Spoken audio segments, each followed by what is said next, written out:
Norms communications is a communications patterns which are considered proper and respectful. This is a learned and cultural entity, a part of the cultural socialization process. In this sense, Andy spoke formally and in a lower voice to her father. She also smiled and making eye contact to her father when she tried to convince him that she thought she chose a right job even though her father was worried about her. Thus, this can be considered as norms communication since Andy showed a respect towards her father when they communicate. Turn-taking is happened in the conversation when the situation begins with one person speaking and continues as the person gives up control to the next person. Turn-taking is needed for a longer or better conversation. According to the scene, it occurred when Andy started the conversation off by saying sorry that she was late and explained the reason for it. That is because she needed to find a frightened headband.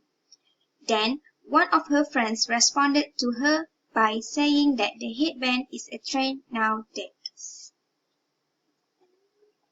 Then she continued by showing what she had gotten for her friends. Once she took out the present, her friends were shocked and asked what was it.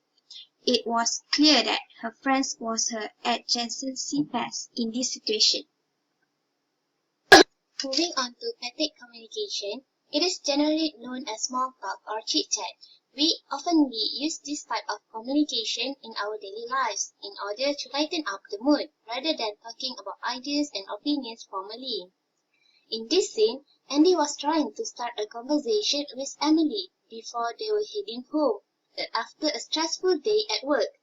She told Emily excitedly about her plan for the night and curiously asked Emily about hers. As usual, Andy just received one plain simple answer from Emily, which was yes.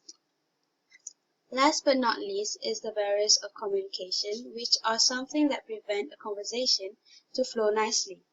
The barrier that I picked was unclear message. From this scene, Miranda asked Andy to get her 10 or 15 skirts from Calvin Klein. Andy didn't know what kind of skirts that Miranda wanted, so she asked her. But Miranda told her to figure it out herself, making Andy to freeze and didn't know what to do. Here we can see that Miranda had given a message that is not clear and refused to explain. This had disrupted the flow of conversation since Andy didn't know what Miranda actually wanted.